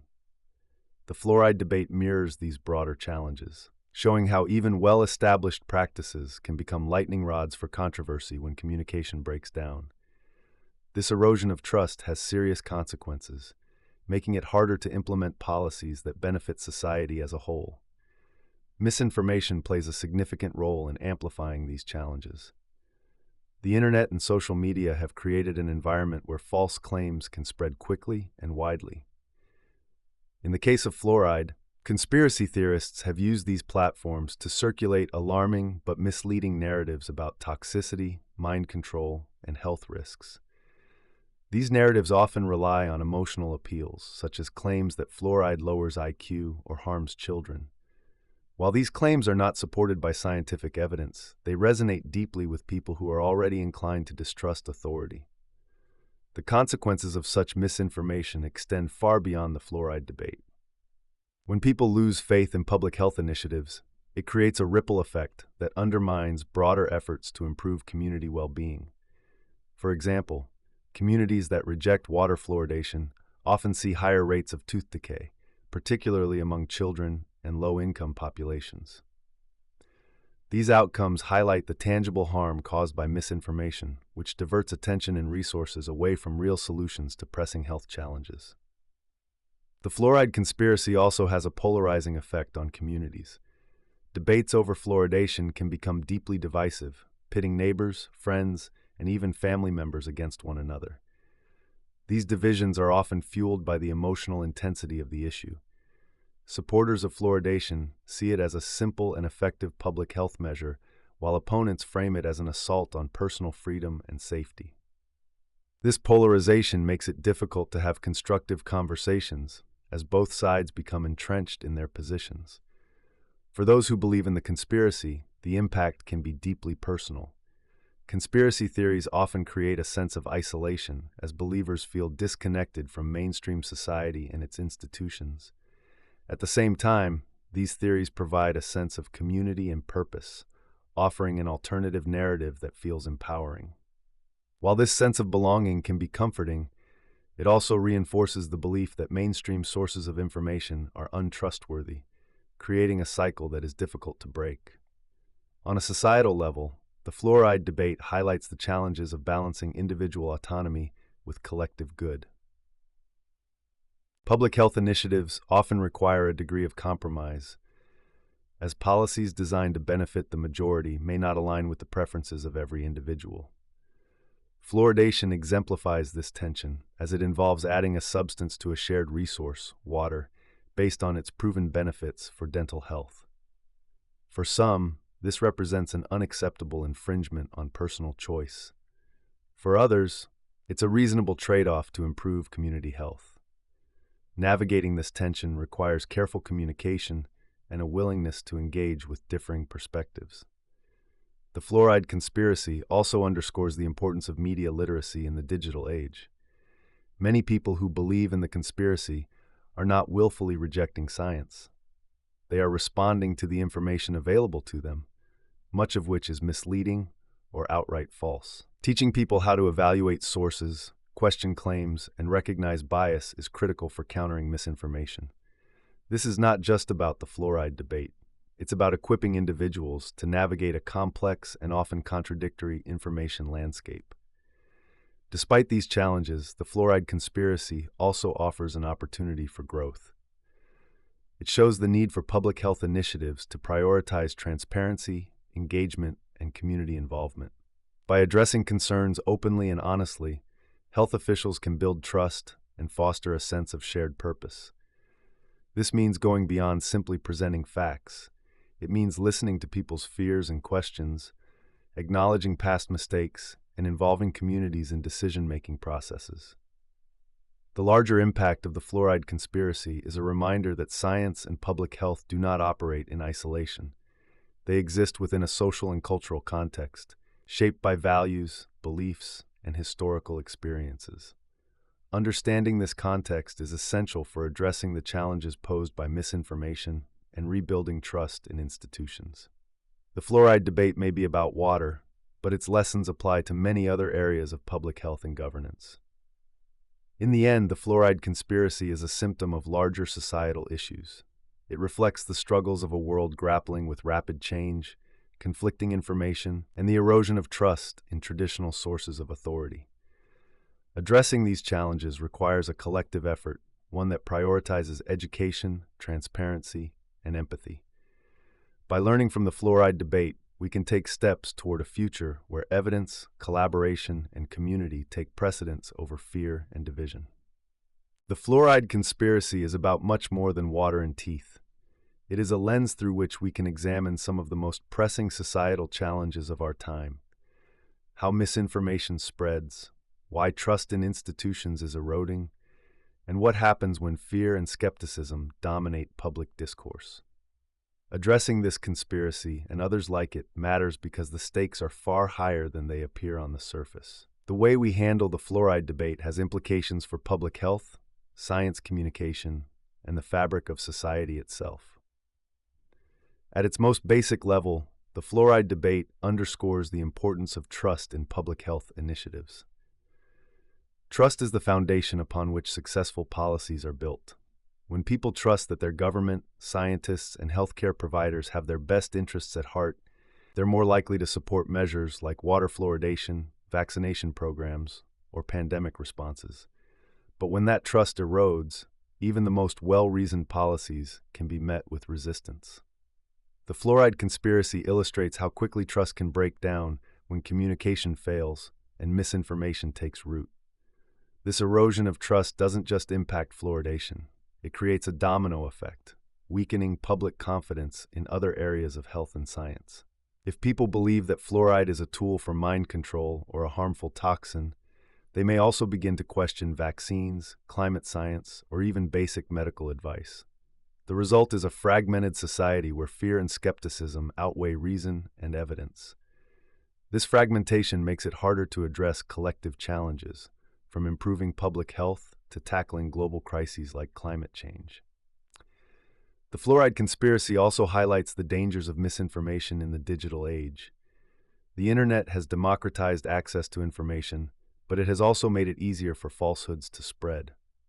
A single misleading video or article can reach millions of people in a matter of hours, planting seeds of doubt that are difficult to uproot. Fluoride conspiracies are a perfect example of how misinformation can take a kernel of truth, such as the fact that fluoride is toxic at extremely high doses, and distort it into a narrative that ignores context and evidence. This pattern isn't unique to fluoride. It's a hallmark of conspiracy theories in general, from anti-vaccine movements to election fraud claims. One of the most troubling aspects of misinformation is its staying power. Even when conspiracy theories are debunked, the original claim often continues to circulate. This is partly because misinformation appeals to emotions, fear, anger, and distrust, while corrections rely on facts, which can feel less compelling. The fluoride conspiracy, for instance, plays on primal fears about poisoning, loss of autonomy, and betrayal by authority figures. These fears are hard to counter with data alone, which is why misinformation tends to linger long after it has been disproven. Beyond public health and misinformation, the fluoride debate raises fundamental questions about the balance between individual rights and collective good. Fluoridation is a textbook example of a policy designed to benefit society as a whole, particularly underserved populations who may not have access to regular dental care. Yet for some, it represents an unacceptable infringement on personal freedom, the government making decisions about what goes into their water without their explicit consent. This tension between autonomy and community is at the heart of many contemporary debates, from mask mandates to climate regulations. The fluoride conspiracy forces us to grapple with the question, how do we balance individual choice with the needs of the collective? Addressing the fluoride conspiracy matters because it's not just about correcting a single misunderstanding. It's about defending the principles of evidence-based decision-making and public trust. It's about creating a society where science and reason are valued, and where people feel empowered to engage with complex issues rather than retreating into fear or denial. This isn't an easy task, but it's a necessary one. The broader implications of the fluoride conspiracy extend to how we communicate science and public health. Traditional methods of communication, publishing studies, issuing press releases, or holding town halls are no longer enough in a world dominated by social media and viral content. To counter misinformation, we need to meet people where they are, using platforms and formats that resonate with them. This means creating videos, infographics, and interactive tools that make scientific concepts accessible and engaging. It also means listening to people's concerns and addressing them with empathy rather than dismissal. The fluoride debate also teaches us about the importance of community. Conspiracy theories often thrive in isolation, where people feel disconnected from mainstream society and its institutions. By fostering a sense of community and shared purpose, we can create environments where trust and collaboration flourish. This might involve engaging local leaders, building partnerships with community organizations, or creating spaces for open dialogue. When people feel heard and valued, they're more likely to trust the decisions that affect them. Finally, addressing the fluoride conspiracy is about reclaiming the narrative. Conspiracy theories often fill a vacuum left by poor communication or a lack of transparency. By taking control of the story, explaining the history, science, and benefits of fluoridation in clear and compelling ways, we can prevent misinformation from taking hold. This isn't just about defending fluoride, it's about demonstrating that public health policies are driven by a commitment to well-being, not hidden agendas. The fluoride conspiracy matters because it's a microcosm of larger societal challenges. It reflects the struggle to navigate a world where information is abundant but often unreliable, where trust in institutions is fragile, and where fear and division threaten to overshadow reason and unity. Addressing this conspiracy requires more than debunking myths. It demands a broader effort to rebuild trust, promote understanding, and create a society where evidence and collaboration take precedence over fear and misinformation. The fluoride conspiracy may feel like a small piece of a much larger puzzle, but it represents critical issues that ripple across society. The erosion of trust in public health, the spread of misinformation, and the growing polarization around science and government policies are not unique to fluoridation. These issues have broader implications for how we as a society navigate challenges, address crises, and build a foundation for future progress. To tackle these challenges, we need a clear and intentional path forward, one that prioritizes trust, transparency, education, and engagement. At the heart of this path forward is the restoration of trust. Trust is the cornerstone of public health and governance. Without it, even the most well-intentioned policies will falter. Rebuilding trust requires more than simply issuing statements or presenting data. It demands a sustained effort to connect with people, acknowledge their concerns, and involve them in the decision-making process. People need to feel that their voices matter and that public health initiatives are working for them, not against them. Transparency is an essential part of this process. Fluoride skeptics often cite a lack of openness about fluoridation as a reason for their distrust. While the science supporting fluoridation is robust, the way it is communicated can feel opaque or dismissive to the public. Public health officials and policymakers must make the process of fluoridation clearer. How fluoride levels are determined, how safety is monitored, and how decisions are made. Sharing this information in accessible, jargon-free language can go a long way toward rebuilding confidence. Education is another critical element of the path forward. The fluoride conspiracy thrives on a lack of understanding about science, public health, and the decision-making process. Many people who believe in the conspiracy are not malicious or willfully ignorant. They're simply misinformed. Providing them with the tools to evaluate information critically and understand the scientific process can empower them to make informed decisions. Education must go beyond presenting facts. It should include teaching critical thinking skills, such as how to identify credible sources, recognize bias, and question sensationalist claims. These skills are especially important in the digital age, where misinformation spreads quickly and often appears convincing. Schools, community organizations, and even social media platforms can play a role in promoting media literacy and scientific understanding. Engagement is just as important as education. One of the reasons conspiracy theories like the fluoride debate gain traction is that people feel excluded from the decision-making process. They see public health policies as top-down mandates rather than collaborative efforts.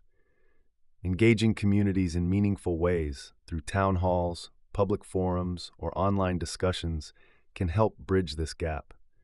When people feel included, they're more likely to trust the outcomes, even if they don't fully agree with them. This engagement must be genuine. It's not enough to hold a public meeting or issue a statement.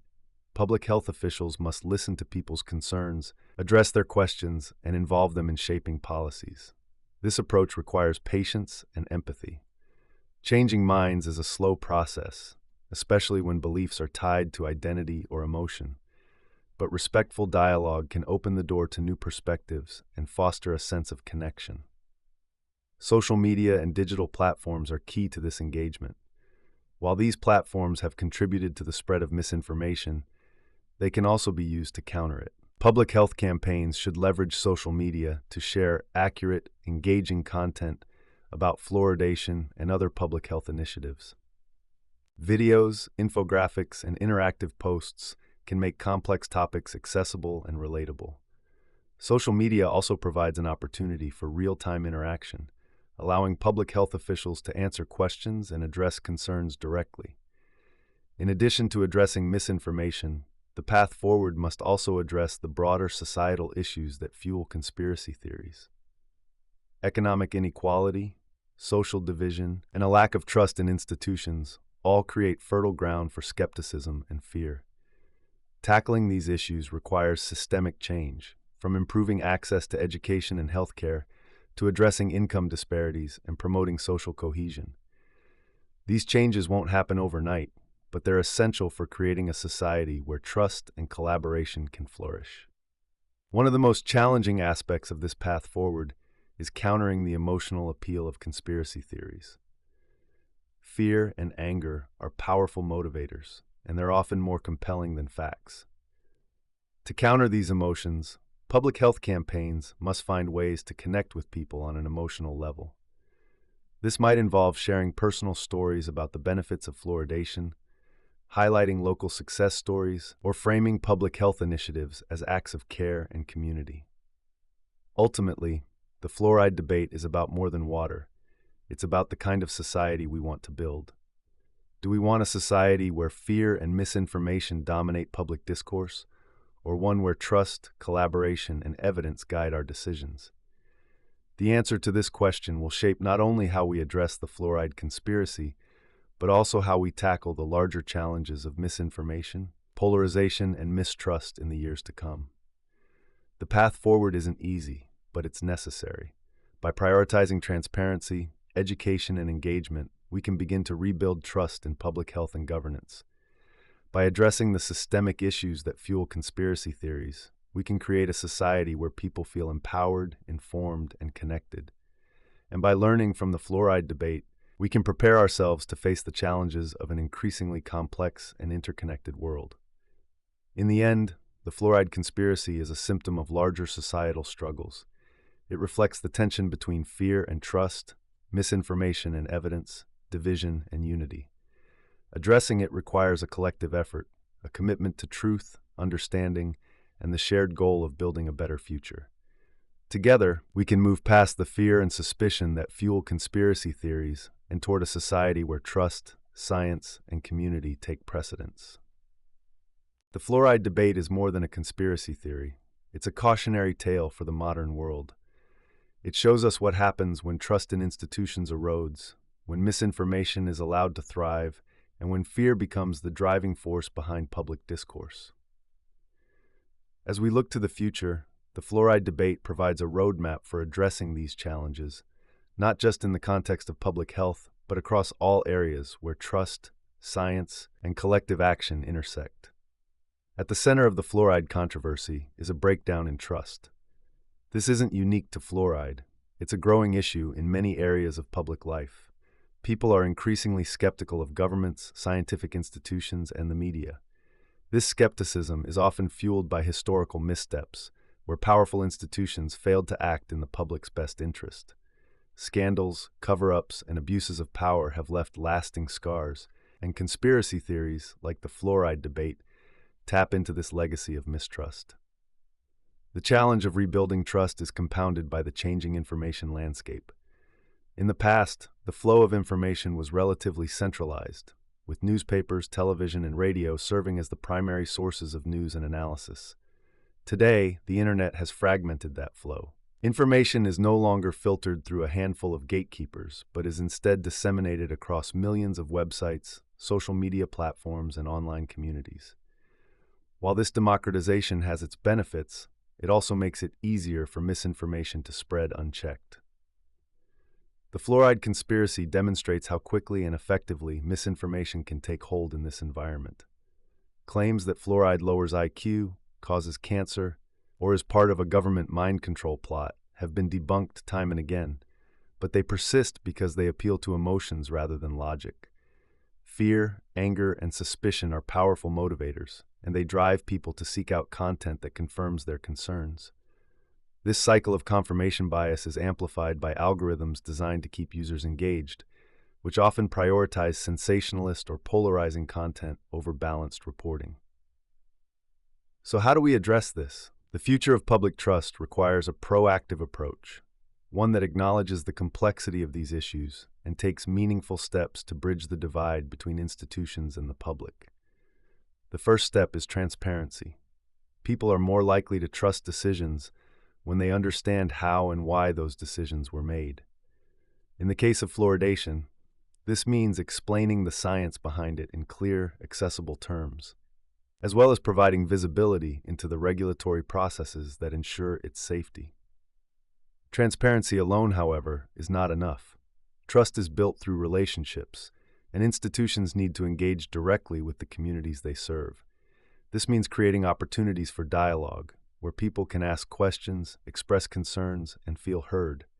Public forums, town halls, and even social media quanda sessions can help bridge the gap between experts and the public. But these efforts must be genuine. People can sense when engagement is performative or dismissive. True trust building requires empathy, patience, and a willingness to listen. Education is another critical component of the solution. The fluoride conspiracy thrives on a lack of understanding about science and public health. Teaching critical thinking skills and media literacy can empower people to evaluate claims more effectively and recognize misinformation. This isn't just about telling people what to believe. It's about giving them the tools to seek out credible information and make informed decisions. Schools, libraries, and community organizations all have a role to play in this effort, as do social media platforms and other digital spaces. One of the most challenging aspects of addressing the fluoride debate and conspiracy theories more broadly is overcoming the emotional appeal of these narratives. Fear and anger are not easily countered by data and evidence. To make progress, public health campaigns need to connect with people on an emotional level. This might involve sharing personal stories about the benefits of fluoridation, highlighting its role in reducing disparities in dental health, or framing it as part of a broader commitment to caring for the community. When people feel emotionally invested in a solution, they're more likely to support it. The fluoride debate also underscores the importance of community. Conspiracy theories often thrive in isolation, where people feel disconnected from broader social networks and institutions. Building strong, inclusive communities can help counter this isolation, creating spaces where trust and collaboration can flourish. This might involve partnering with local leaders, faith-based organizations, or grassroots groups to promote public health initiatives. When people see that their neighbors and community leaders support fluoridation, they're more likely to view it in a positive light. Looking beyond fluoride, the lessons of this debate apply to many of the challenges we face today. Whether it's addressing climate change, combating vaccine hesitancy, or responding to pandemics, the same principles hold true. Transparency, education, engagement, and community are the foundations of trust. Without them, even the best-intentioned policies will struggle to gain public support. The future of public trust depends on our ability to adapt to a rapidly changing world. The digital age has transformed how we communicate, learn, and make decisions. To succeed, institutions must embrace these changes while staying true to the principles of honesty, integrity, and service to the public good. This means investing in science communication, holding themselves accountable, and fostering a culture where trust is earned, not demanded. Ultimately, the fluoride debate is a microcosm of larger societal struggles. It reflects the tension between fear and trust, misinformation and evidence, division and unity. By addressing this debate with empathy, transparency, and a commitment to truth, we can pave the way for a more informed, connected, and trusting society. The future of public trust isn't just about solving the fluoride debate. It's about creating a world where collaboration, understanding, and evidence guide our decisions and shape our shared future. The fluoride debate, at its heart, is not simply a public health issue. It's a reflection of the broader challenges we face in fostering a society grounded in trust, evidence, and collaboration. As we consider the future, it's clear that tackling misinformation and rebuilding public confidence isn't just about addressing individual conspiracy theories. It's about creating an environment where truth can thrive and fear no longer drives the narrative. One of the most pressing challenges revealed by the fluoride conspiracy is how deeply fear shapes public perception. Fear of the unknown, fear of losing autonomy, and fear of being misled are all powerful forces that conspiracy theories exploit.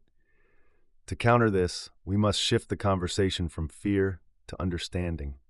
This requires more than presenting scientific data. It involves acknowledging the emotional weight of these fears and addressing them directly. People are more likely to believe in conspiracies when they feel disconnected from decision-making processes. Fluoridation, like many public health measures, is often perceived as a top-down decision imposed without consultation. For skeptics, this perceived lack of agency becomes a rallying point, framing fluoridation as a symbol of broader issues with governance and control.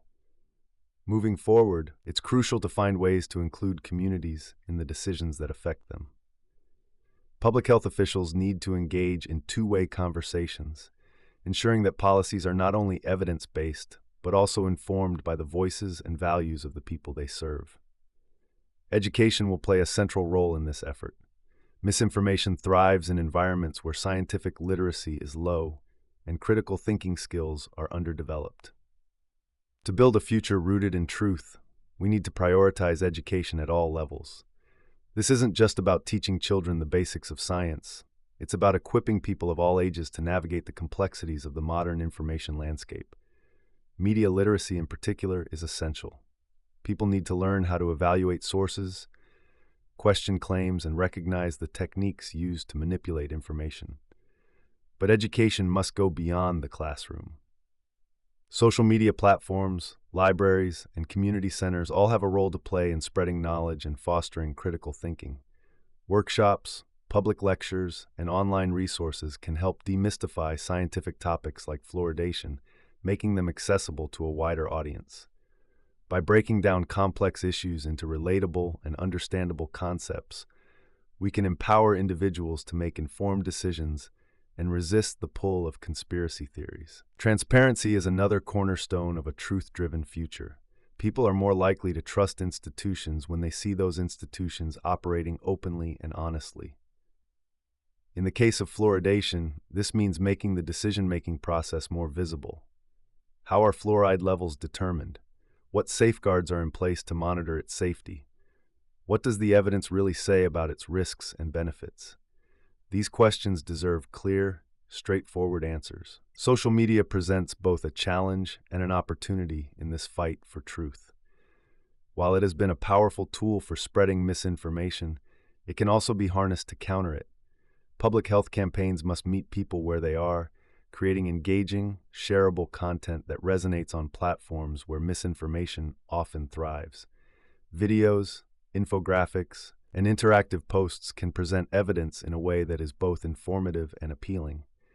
However, it's equally important to address the algorithms that prioritize sensationalist content. Social media companies have a responsibility to ensure their platforms are not amplifying harmful misinformation at the expense of public health. The future also requires a renewed focus on community. Conspiracy theories often thrive in environments of isolation, where individuals feel disconnected from broader social networks. By fostering a sense of community, we can counter this isolation and create spaces where trust and collaboration flourish. Local leaders, faith-based organizations, and grassroots groups can play vital roles in bridging the gap between institutions and individuals. When people see their neighbors, pastors, or community leaders supporting fluoridation, they're more likely to trust the initiative. But addressing conspiracy theories isn't just about fluoridation. It's about tackling the larger societal forces that fuel them. Economic inequality, political polarization, and a fragmented media landscape all contribute to the appeal of conspiracy theories. Addressing these systemic issues will take time, but it's essential for building a society where truth and trust can flourish. Efforts to reduce income disparities, improve access to education and healthcare, and foster open dialogue across political and social divides are all part of the solution. Ultimately, building a future rooted in truth means recognizing that trust is not a given. It must be earned. This requires ongoing effort from governments, scientists, educators, and communities alike. It means prioritizing transparency, listening to concerns, and committing to honesty and accountability at every level. It also means creating a culture where skepticism is healthy. encouraging people to ask questions and seek evidence without falling prey to fear or misinformation. The fluoride debate may seem small in the grand scheme of things, but it offers valuable lessons for addressing the challenges of our time. It shows us the importance of education, transparency, and community. It reminds us that trust is fragile, but also that it can be rebuilt. And it challenges us to think about the kind of society we want to create, one where fear divides us or one where truth unites us. By learning from the fluoride debate and applying these lessons to other areas of public health and governance, we can pave the way for a future where evidence and collaboration triumph over fear and division.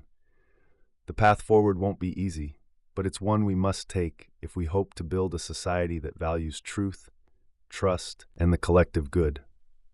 The fluoride conspiracy may have started as a specific debate over water and dental health, but its implications stretch far beyond those boundaries. It's a story about fear, trust, misinformation, and the ways these forces shape our society. As we reflect on this debate, the most important question isn't just about fluoride itself. It's about what this controversy teaches us and how we can use those lessons to move forward. At its core, the fluoride debate is a reminder that truth is fragile. In an age of information overload, where facts and falsehoods often blend together, maintaining a shared understanding of reality has become increasingly difficult. This challenge isn't unique to fluoride. It applies to countless other topics, from vaccines to climate change to election security. Fluoride is just one example of how misinformation can take hold and spread, creating division where there should be unity and fear where there should be understanding. But this debate also teaches us that truth doesn't defend itself. It requires active effort from all of us. It's tempting to view the responsibility for combating misinformation as belonging solely to experts, scientists, or public health officials. While these groups play a vital role, the fight for truth is a collective responsibility. It involves everyone, from educators and community leaders to everyday individuals who engage with friends, family, and neighbors. One of the most significant lessons from the fluoride debate is the importance of empathy in bridging divides. Conspiracy theories thrive on isolation, both social and intellectual. People who believe in these theories often feel alienated from mainstream institutions and disconnected from the broader community. Addressing their concerns requires more than facts. It requires understanding the fears and frustrations that drive their beliefs. Engaging in respectful, empathetic dialogue can open the door to new perspectives and foster a sense of connection. When people feel heard and valued, they're more likely to reconsider their views. Another key takeaway is the need for transparency. Trust cannot exist without openness. When people feel that decisions are being made behind closed doors or that information is being withheld, their suspicion grows.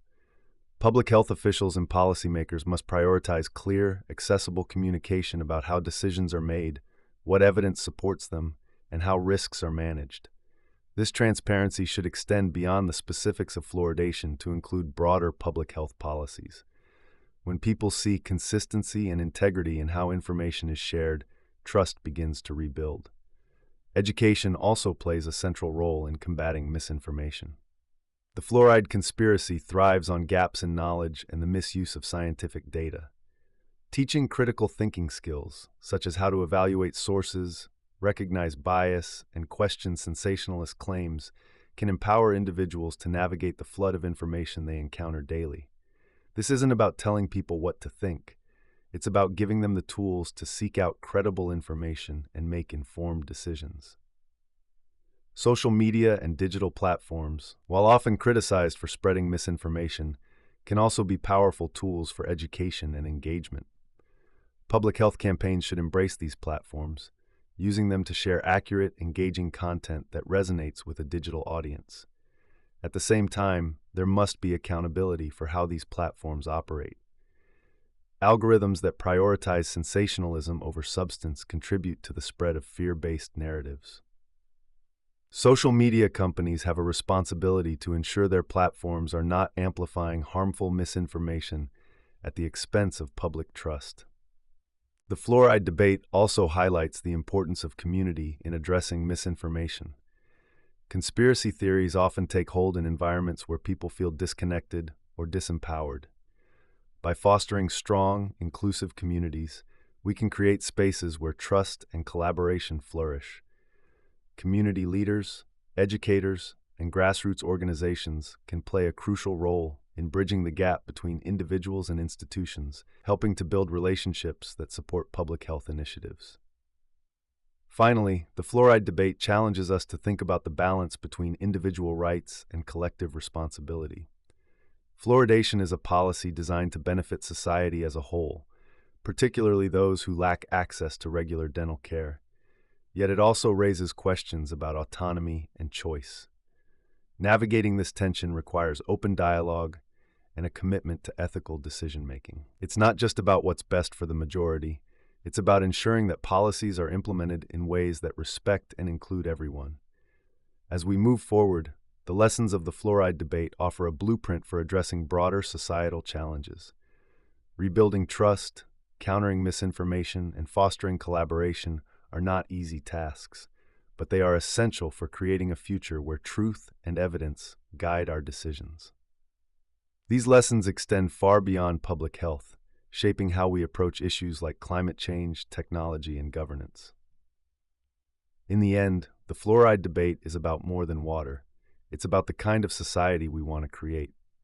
Do we want a society where fear and division dominate, or one where trust, understanding, and shared purpose prevail? The answer to this question will define how we address not only fluoridation, but also the larger challenges of our time. The path forward requires effort from all of us. It requires listening, learning, and engaging with one another in meaningful ways. It requires a commitment to transparency, education, and empathy. And most importantly, it requires a collective belief in the power of truth to unite us and guide us toward a better future. As we reach the conclusion of this discussion, it's clear that the fluoride debate isn't just about what's in our water. It's about the broader dynamics of society. It reveals how trust, fear, misinformation, and community intersect in ways that shape public health, governance, and our shared future. Even as we focus on the specifics of fluoride, the implications of this debate reach far beyond it, touching on fundamental questions about how we make decisions, how we communicate, and how we build a sense of collective responsibility. One of the most striking aspects of the fluoride debate is its persistence. Despite decades of evidence supporting the safety and effectiveness of water fluoridation, conspiracy theories continue to flourish. This persistence is a reminder of how deeply rooted fear and mistrust can be. For many, fluoridation isn't just a public health measure, it's a symbol of larger anxieties about control, autonomy, and the hidden motives of powerful institutions. Understanding this emotional dimension is key to addressing not only the fluoride debate, but also other contentious issues in public life.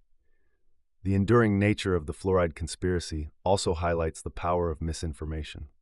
In today's digital age, a single misleading claim can spread globally within hours, amplified by social media algorithms and shared by individuals who may genuinely believe they are exposing hidden truths. Fluoride conspiracies thrive in this environment because they tap into emotional narratives, claims of poisoning, mind control, and betrayal that are compelling and difficult to ignore. Countering these narratives requires more than presenting facts. It demands a strategic approach to communication that connects with people's values and addresses their fears. The role of trust is another central theme. Fluoride skeptics often cite a lack of transparency as a reason for their doubts. They feel that decisions about fluoridation have been made behind closed doors without input from the communities affected. Whether or not this perception is accurate, it underscores the importance of open and honest communication in building public trust. Institutions must go beyond simply providing data. They must actively engage with the public, addressing concerns, answering questions, and demonstrating accountability. This need for engagement extends to how we approach public health more broadly. Fluoridation is a prime example of a policy designed to benefit the collective good, but its implementation can feel impersonal or authoritarian to those who value individual autonomy. Balancing these two priorities, protecting public health while respecting personal choice, is a delicate task. It requires policymakers to involve communities in decision-making processes, ensuring that public health initiatives are not only evidence-based, but also reflective of the values and voices of the people they serve. Education is another critical factor in addressing the fluoride debate. Many of the misconceptions about fluoridation stem from a lack of understanding about science, public health, and how evidence is evaluated. Teaching critical thinking skills, promoting media literacy, and providing accessible explanations of complex topics can empower individuals to make informed decisions. This isn't just about correcting misinformation. It's about fostering a culture of curiosity and critical inquiry that helps people navigate a world filled with competing narratives. Community also plays a vital role. Conspiracy theories often gain traction in environments where people feel isolated or disconnected from mainstream institutions. By fostering a sense of belonging and shared purpose, we can create spaces where trust and collaboration can flourish. Local leaders, community organizations, and even grassroots movements can help bridge the gap between individuals and institutions, promoting public health in ways that feel personal and relevant. As we reflect on the fluoride debate, it's important to recognize that it is not an isolated issue. The same dynamics that fuel skepticism about fluoridation are at play in debates over vaccines, climate change, and other critical issues. Each of these topics involves a mix of fear, mistrust, misinformation, and a desire for control. The lessons we learn from addressing the fluoride debate can inform how we approach these broader challenges. Ultimately, the fluoride debate is about more than water. It's about the kind of society we want to build.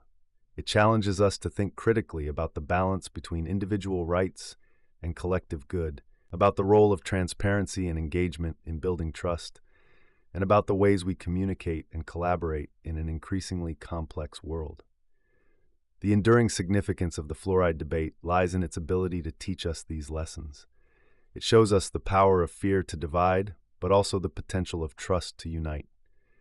It reveals the dangers of misinformation, but also the opportunities for education and empowerment. And it reminds us that truth is not just something to be discovered. It is something we must actively defend and promote. As we move forward, the fluoride debate serves as both a warning and a call to action. It warns us of the consequences of ignoring mistrust and misinformation, but it also calls us to build a future where evidence, empathy, and collaboration guide our decisions. This future is not out of reach, but achieving it will require effort, commitment, and a willingness to engage with one another honestly and respectfully. In the end, the fluoride debate is a reflection of who we are and who we want to become.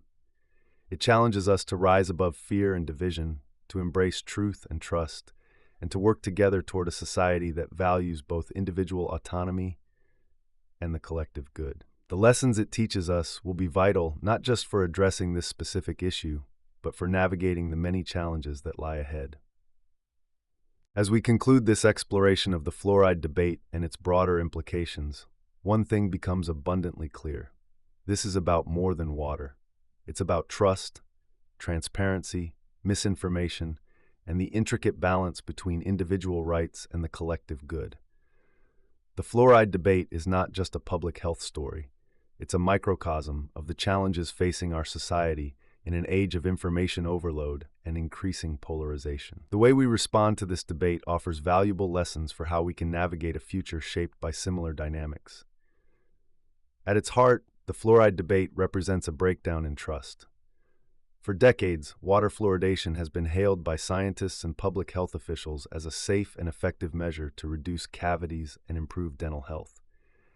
Yet, a vocal minority continues to question its safety, necessity, and intentions. This skepticism isn't simply about the science. It's about people's deeper fears and frustrations. It's about a sense of disconnection from the institutions that make decisions on their behalf, and about the fear of losing autonomy over their own bodies and choices. Addressing these concerns requires more than fact sheets and statistics. It requires a commitment to rebuilding trust through transparency, empathy, and genuine engagement. People need to feel that their voices matter and that their concerns are heard. This doesn't mean compromising on evidence-based policies, but but it does mean taking the time to explain the science in accessible, relatable terms. It means answering questions with patience and respect, and it means involving communities in the decision-making process wherever possible. Education plays a pivotal role in this effort. The fluoride debate thrives on misinformation and misunderstanding. Many of the most alarming claims about fluoride, that it lowers IQ, causes cancer, or is part of a mind control plot, are based on distorted interpretations of science or outright falsehoods. Teaching critical thinking skills, promoting media literacy, and making scientific concepts approachable can empower individuals to navigate a world filled with competing narratives. This isn't just about countering fluoride conspiracies. It's about equipping people to think critically about all the challenges they encounter in their lives. But education alone isn't enough. To counter the emotional appeal of conspiracy theories, we need to engage with people's values and concerns on a deeper level. Fear is at the core of most conspiracies, and it can't be dispelled with facts alone. Public health campaigns need to connect with people on an emotional level, showing them the real-world benefits of fluoridation in ways that resonate with their experiences and priorities. For example, highlighting how fluoridation reduces health disparities and improves outcomes for underserved communities can frame the issue as one of care and compassion rather than control. Transparency is equally essential. People are more likely to trust public health initiatives when they understand how decisions are made and who is making them. Institutions must go beyond simply stating that fluoridation is safe. They need to show the evidence, explain the safeguards in place, and acknowledge the limitations and uncertainties of the science. When people see that decisions are made openly and with integrity, they're more likely to trust the outcomes, even if they don't fully agree with them. Community engagement is another key component. Conspiracy theories often take root in environments where people feel isolated or disconnected from broader social networks. Building strong, inclusive communities can counter this isolation and foster trust and collaboration. Local leaders, educators, and grassroots organizations can play a vital role in bridging the gap between individuals and institutions. When public health initiatives are framed as collaborative efforts that involve and benefit everyone, they become harder to dismiss as authoritarian overreach. Social media and digital platforms are both a challenge and an opportunity in this effort. On the one hand, these platforms have played a significant role in spreading misinformation about fluoride, amplifying sensationalist claims, and creating echo chambers of distrust. On the other hand, they also offer powerful tools for education and outreach. Public health campaigns should use these platforms to share accurate, engaging content that cuts through the noise of misinformation. Videos, infographics, and interactive posts can make the science of fluoridation more accessible and relatable, reaching audiences who might not engage with traditional forms of communication. As individuals, we also have a role to play. Combating misinformation isn't just the responsibility of public health officials or scientists. It's a shared responsibility. When you encounter someone who believes in the fluoride conspiracy, resist the urge to dismiss them outright or engage in heated arguments. Instead, approach the conversation with empathy and curiosity. Ask them why they believe what they do, share your own understanding of the issue, and encourage them to seek out credible sources. Changing someone's mind is a slow process, but respectful dialogue can plant the seeds of doubt that lead to new perspectives over time. Ultimately, the fluoride debate challenges us to think about the kind of society we want to create. Do we want a society where fear and misinformation dominate public discourse, or one where trust, evidence, and collaboration guide our decisions?